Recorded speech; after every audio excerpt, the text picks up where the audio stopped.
10-11 سال کے ہو گئے تو آپ کی والدہ آپ کو گھر لے آئیں۔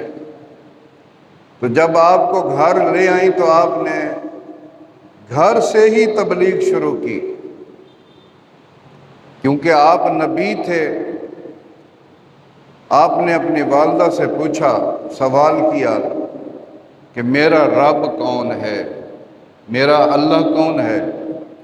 تو آپ کی والدہ نے کہا کہ میں تیرا رب ہوں۔ تو حضرت ابراہیم نے کہا کہ تیرا رب کون ہے؟ تو آپ کی والدہ نے کہا کہ تیرا باپ۔ پھر حضرت ابراہیم نے سوال کیا کہ میرے باپ کا رب کون ہے؟ تو پھر وہ لاجواب ہو گئیں۔